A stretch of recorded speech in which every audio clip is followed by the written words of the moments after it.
Assalamualaikum warahmatullahi wabarakatuh. Kami dari kelompok 10 ingin mempresentasikan terkait materi pembangunan ekonomi daerah. Kelompok 10 sendiri terdiri dari saya, Robiatul Adawiyah, rekan saya Imelda Apriliani, kemudian Rifki Muharram, dan Fardiasi. Untuk pertama, saya akan menjelaskan tentang pembangunan ekonomi daerah.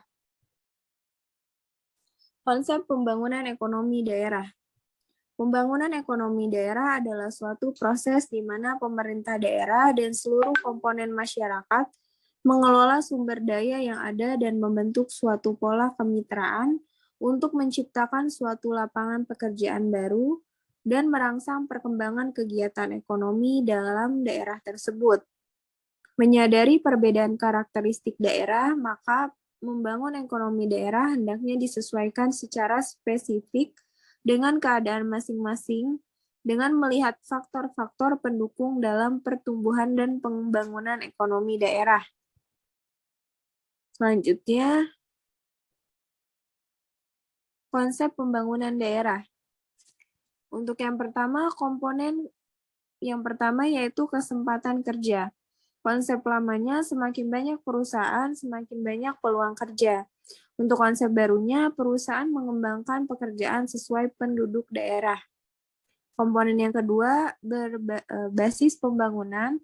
Konsep lamanya pengembangan sektor ekonomi, konsep barunya pengembangan lembaga-lembaga ekonomi baru. Yang ketiga, untuk komponen aset-aset lokasi, konsep lamanya keunggulan komparatif berdasarkan aset fisik, konsep barunya keunggulan komparatif berdasarkan kualitas lingkungan. Untuk komponen yang terakhir, sumber daya pengetahuan. Konsep lamanya ketersediaan angkatan kerja, dan untuk konsep barunya pengetahuan dan inovasi sebagai penggerak ekonomi. Selanjutnya ada prinsip-prinsip. Yang pertama, fokus utama memperkuat kemampuan warga miskin dalam pengelolaan aset yang ada dalam masyarakat. Yang kedua, mengakui makna pilihan nilai individu dan proses pengembalian keputusan yang desentralistis atau musyawarah untuk mufakat. Yang ketiga, membentuk organisasi otonom dan mandiri sebagai wujud budaya kelembagaan. Yang keempat, membentuk jaringan komunikasi dan aliansi antara pelaku usaha, organisasi lokal, LSM, dan Pemda. Kemudian selanjutnya, syarat-syarat pembangunan kegiatan ekonomi produktif berbasis klaster ekonomi produktif di daerah. Yang pertama ada keunggulan komparatif. Keunggulan komparatif ini dapat terwujud jika suatu daerah memiliki potensi sumber daya basis dan SDM yang unggul serta berada dibandingkan daerah lain. Yang kedua ada keunggulan kompetitif. Keunggulan ini dapat terwujud jika suatu daerah lebih unggul dan lebih tingkat daya saingnya dalam hal penguasaan manajemen soft skill dan teknologi mesin atau hard skill. Yang ketiga, keunggulan institusional atau kelembagaan. Akan lebih sempurna jika keunggulan komparatif dan kompetitif didukung oleh sistem kelembagaan yang kondusif dan saling sinergi dalam pengembangan klaster ekonomi produktif. Di antaranya aparat, LSM, Pemda, dan pelaku usaha yang saling support satu sama lain. Selanjutnya dilanjutkan oleh Dea. Baik, terima kasih Robiatul atas penjelasannya. Materi saya akan lanjutkan dengan peran pemerintah daerah. Pembangunan berbasis sumber daya lokal dengan melibatkan partisipasi aktif masyarakat serta upaya dalam memunculkan wirausahaan baru di daerah sangat memerlukan peran dan dukungan besar dari pemerintah daerah. Karena yang menggerakkan pembangunan ekonomi daerah pada dasarnya adalah pemerintah daerah bersama masyarakat yang saling bersinergi membentuk pola kemitraan. Pemerintah daerah dan masyarakat bekerja sama untuk mengelola sumber daya yang ada sehingga membentuk suatu kegiatan antara pemerintah daerah dengan sektor swasta serta masyarakat sekitar untuk menciptakan suatu lapangan kerja yang baru dan mengembangkan kegiatan ekonomi dalam wilayah tersebut. Dalam mesejahterakan masyarakat, diperlukan kegiatan pembangunan tentang ekonomi di suatu daerah yang bisa memajukan atau meningkatkan kesejahteraan masyarakat. Melalui ini diharapkan dapat mempercepat Indonesia menjadi negara maju dengan meningkatkan kualitas sumber daya yang unggul. Selanjutnya,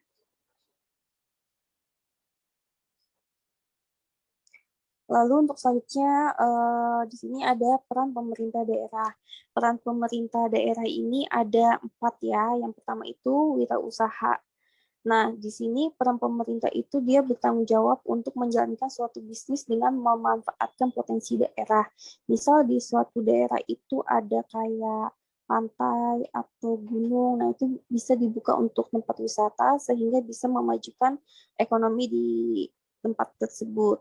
Lalu yang kedua adalah sebagai koordinator. Nah, koordinator ini diperlukan kerjasama antara kayak kelompok, lembaga pemerintah, dan badan usaha. Jadi tidak bisa hanya kalau pemerintah saja yang jalan gitu. Jadi semua elemen yang ada di daerah harus bekerja sama untuk mewujudkan ekonomi daerah tersebut agar maju. Lalu yang ketiga itu adalah fasilitator. Nah, fasilitator itu adalah dia tuh menyukseskan pembangunan ekonomi di daerah, dilakukan dengan pembinaan, meningkatkan dan mengembangkan pengetahuan pelaku usaha. Lalu yang keempat adalah pemerintah daerah sebagai stimulator. Di sini dia bertugas untuk menstimulasi penciptaan dan pengembangan usaha melalui tindakan-tindakan khusus yang ada mempengaruhi perusahaan-perusahaan yang ada di daerah tersebut. Selanjutnya,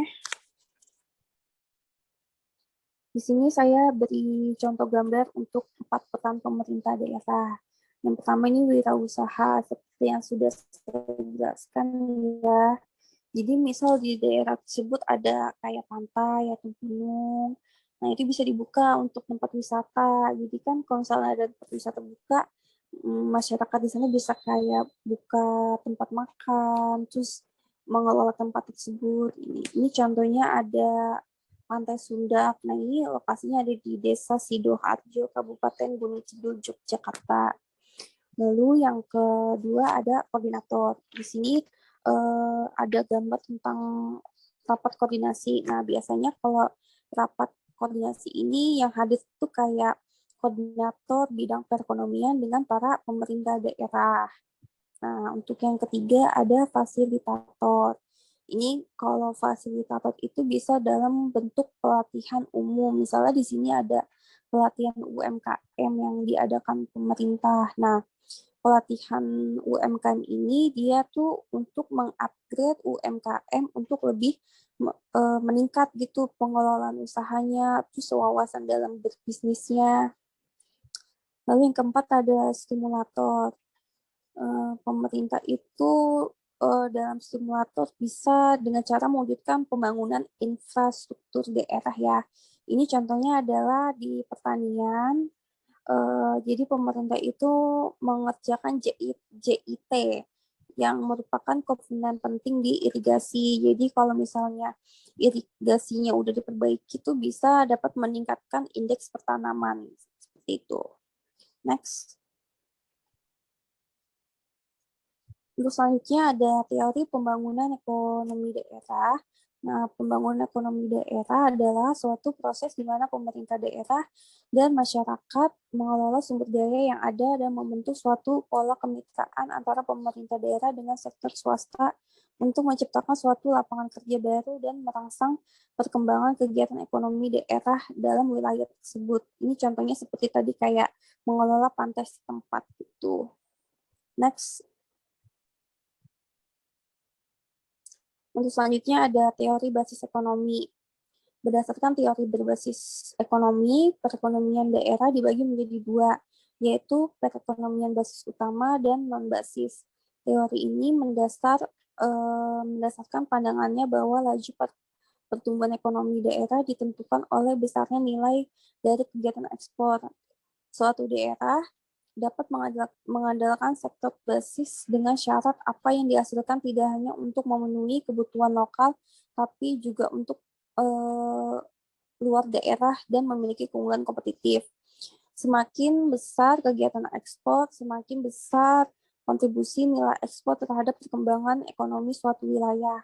Sektor basis sebaiknya dikembangkan dalam suatu wilayah karena dapat meningkatkan pendapatan daerah dan menimbulkan multiple efek dengan meningkatkan permintaan barang dan jasa sektor non-basis. Nah, sektor non-basis hanya menyediakan kebutuhan untuk masyarakat lokal. Sifat non-basis ini hanya sebagai penunjang dan perkembangannya tergantung pada kemajuan sektor basis. Untuk materi selanjutnya akan disampaikan oleh rekan saya, Rifki Muharrem, silakan. Oke, saya akan melanjutkan presentasi dari variasi. Untuk Central Place teori Central Place dikemukakan oleh Walter Christeller pada tahun 1933 di Jerman. Teori ini berguna untuk menentukan jumlah, ukuran, dan sebaran tempat-tempat sentral atau pusat utama di mana tempat sentral tersebut merupakan tempat yang menjadi pusat penyediaan barang dan jasa.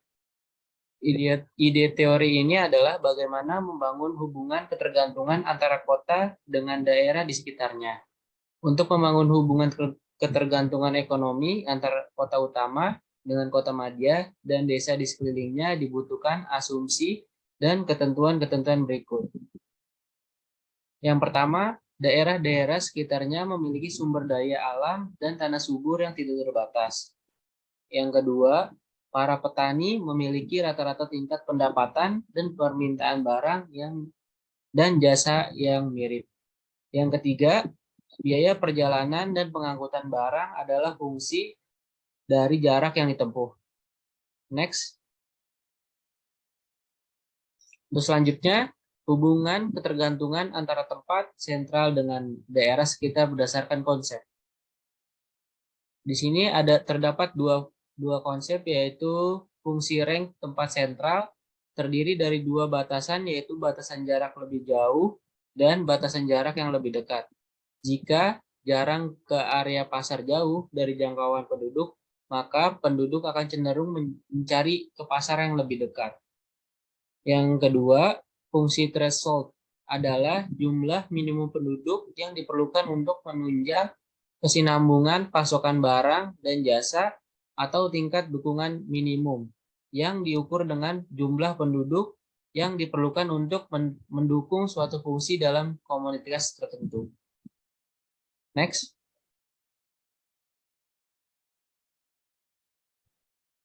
Untuk selanjutnya, teori kutub pertumbuhan. Menurut Faven 2017, teori yang terkait pembangunan regional adalah teori kutub pertumbuhan yang digunakan pertama kali oleh Francis Preuss pada tahun 1949, fokus terutama pada aspek ekonomi dari kutub pertumbuhan. Berdasarkan analisis definisi yang diberikan oleh para ahli di lapangan, kutub pertumbuhan adalah yang pertama, titik ekonomi pertumbuhan. Yang kedua, lokasi pusat kegiatan ekonomi. Yang ketiga, titik di mana pertumbuhan ekonomi mulai dan menyebar ke daerah sekitarnya. Yang keempat, lokasi perkotaan, tempat kegiatan ekonomi memicu pertumbuhan dan kualitas hidup yang lebih baik di pinggiran kota. Untuk selanjutnya, saya akan menjelaskan tahapan-tahapan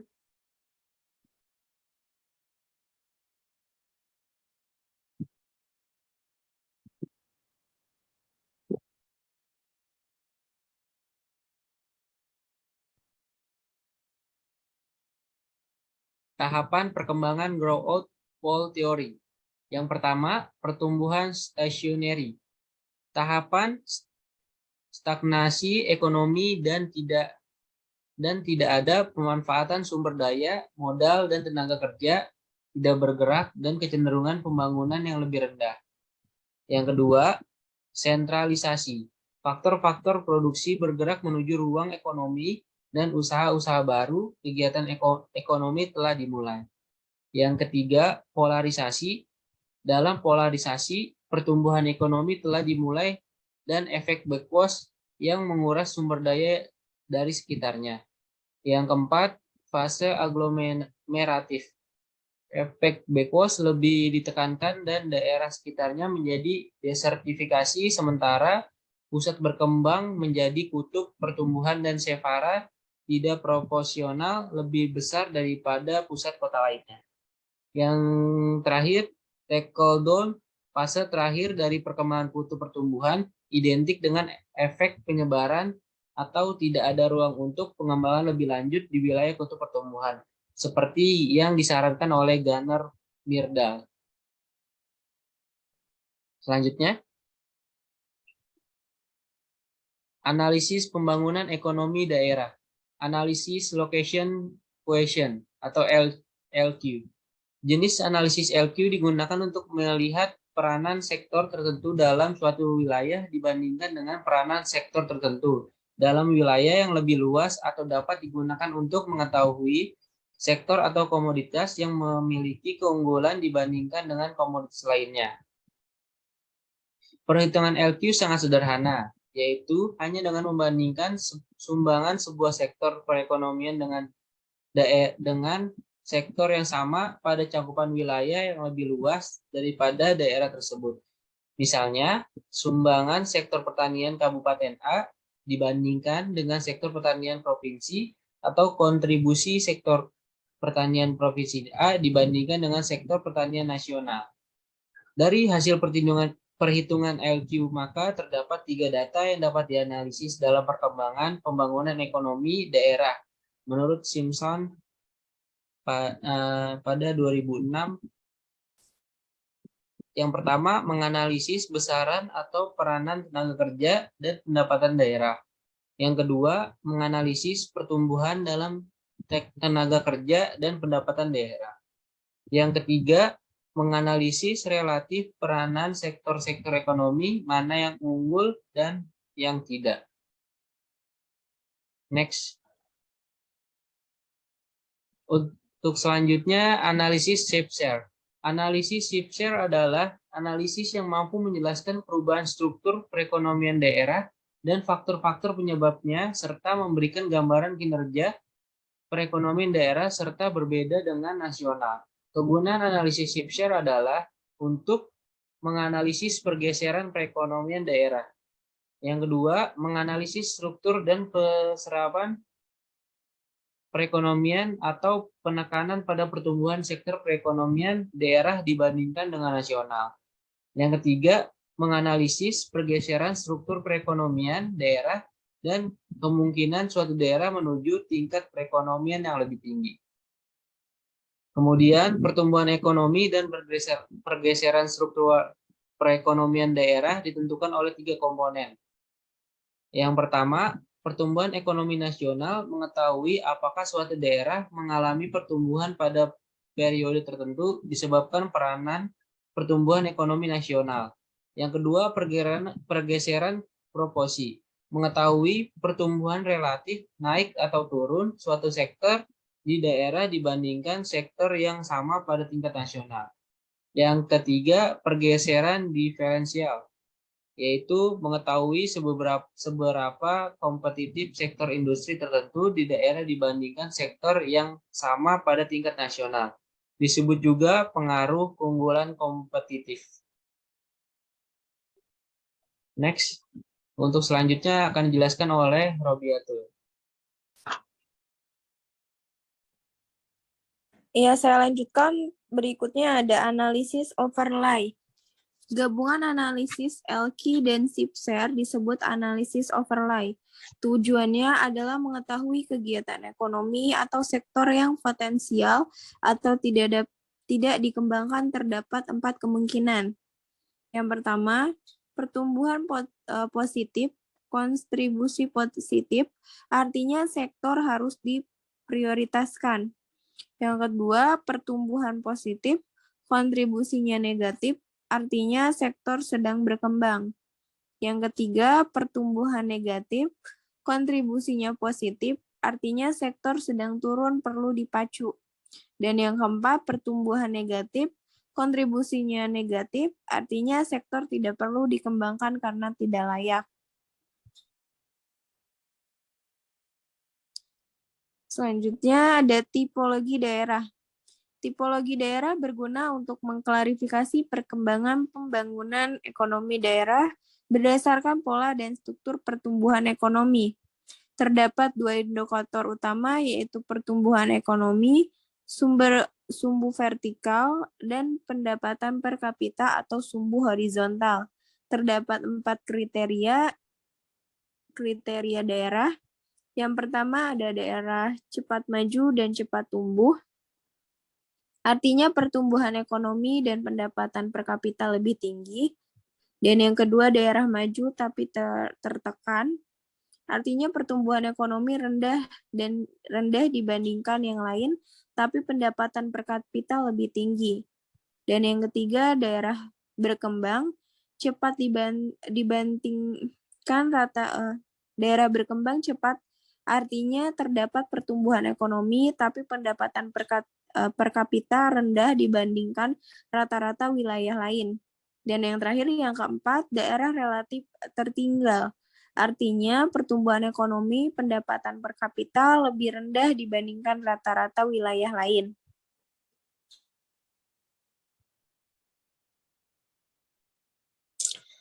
Ya, yang selanjutnya saya akan menjelaskan tentang materi mengembangkan industri dan bisnis daerah.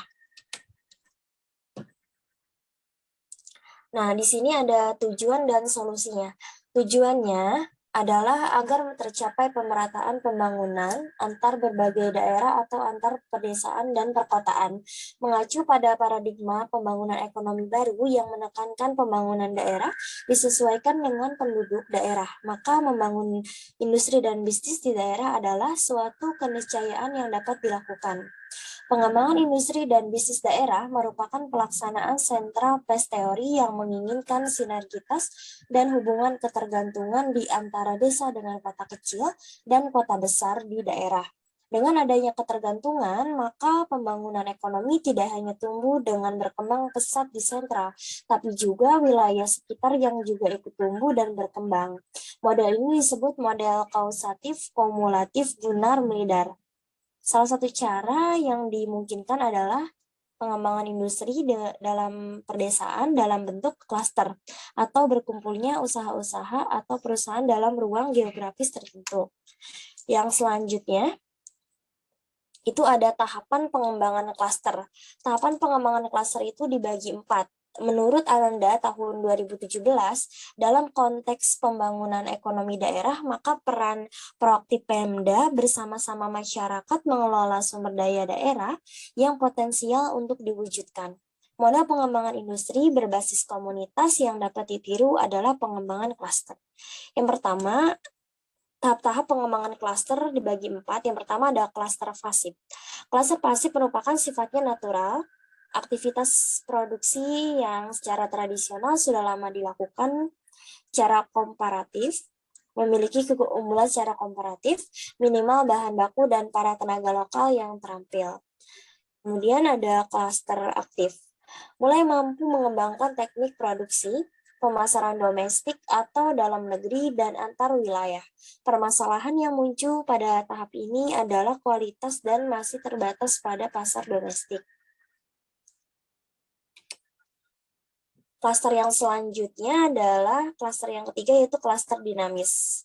Klaster ini dalam pemasaran mampu menjangkau luar negeri disebabkan terdapat beberapa pelaku usaha yang dominan perkembangannya yang biasanya merupakan pelonir yang mampu menjalin hubungan dengan pihak luar.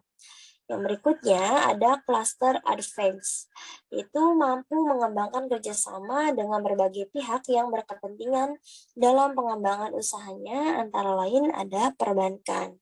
Di Indonesia, industri perdesaan. Ya, untuk di Indonesia, industri perdesaan